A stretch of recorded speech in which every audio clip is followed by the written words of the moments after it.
The following opinions are solely those of BoatTest.com and its test captain. Hi, Captain John here for BoatTest.com. You know, about a week or so ago, I was walking down the dock and a brand new sailboat caught my eye. It was Beneteau's Oceanis 41.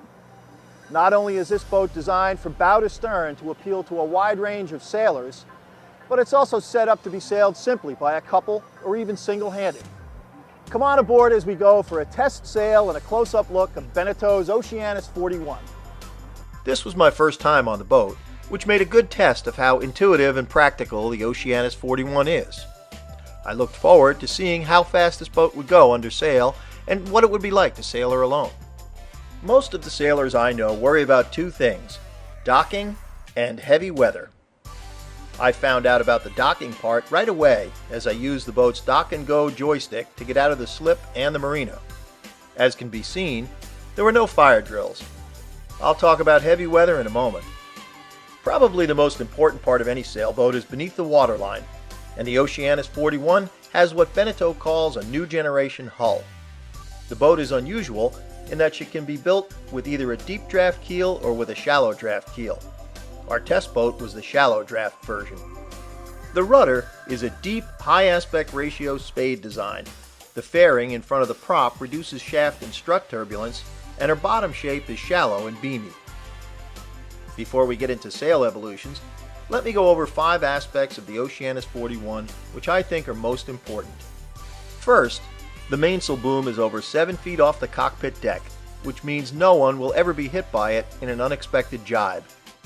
By putting the main sheet blocks on the high fiberglass arch, the cockpit is kept clean and open. As you can see, the main sheet leads to an arch overhead for safety. Our mainsail controls are all at the 2 winches forward in the cockpit.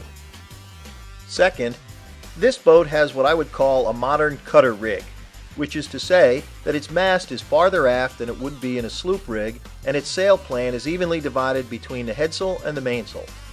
They're almost exactly equal, which makes sail handling easier and balances the boat.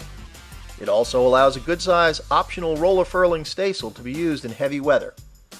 Third, this boat has the optional roller furling mainsail, which can be reefed without anyone having to leave the cockpit to wrestle with the sail and reef points. Again, it makes shortening sail easy and safe in heavy weather. Fourth, the helm seat is one continuous bench from the port wheel to the starboard one, which allows easy movement for the skipper from side to side. When anchored, with the push of a button, the seat and transom lower, making it teak beach and one of the coolest swim platforms on any sailboat. Fifth, the 41 has a 13-foot 9-inch beam, which is carried well aft.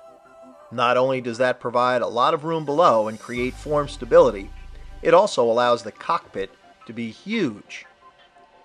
Having an autopilot is like having another crew member. I headed the boat into the wind, set the autopilot, moved to the coach roof, and unfurled the mainsail with the self-tailing winch. It took me about 1 minute. Setting the headsail was almost effortless thanks to roller furling and the self-tailing winches. When we wanted to crack off on a reach, it was just a matter of setting the new course, engaging the autopilot, walking forward to ease the main sheet, then settling down at the helm to maximize speed and tweak the headsail. Tacking single-handed was all done in one fluid motion. Throwing off the sheet, steering through the eye of the wind, walking to leeward, and bringing home the new working sheet. Because the boat is so well balanced, and because the cockpit is so open, I was able to tack the Oceanis 41 repeatedly without even breaking a sweat. As you can see on the test day, the breeze was light and variable, ranging from 7 to 13 knots true. On the wind and 9 knots of breeze, we were making 5 knots with an apparent wind angle of 29 degrees. When the breeze piped up to 12 knots, we recorded over 6 knots of boat speed at 35 degrees apparent. We hit 7.4 knots on a close reach and dropped to just over 5 knots as we began to put the wind behind us. We didn't heel much in these light winds, but keep in mind that the Oceanis 41 is designed to sail with less than 15 degrees of heel in all conditions, even in heavy weather. That's what makes her so comfortable for the whole family. When it was time to head home, I first started the engine, put the boat head to wind, switched on the autopilot, and furled the headsail. Then, I moved forward in the cockpit to furl the mainsail into the mast. This wasn't quite as easy as unfurling, but the self-tailing winch in low gear did the job. Back in the marina, I once again used Beneteau's Dock and Go joystick to back the boat in as easy as you please. All Beneteaus over 40 feet offer the Dock and Go as an option. I can see why. So that's our look at Beneteau's Oceanis 41. For BoatTest.com, I'm Captain John Wenz.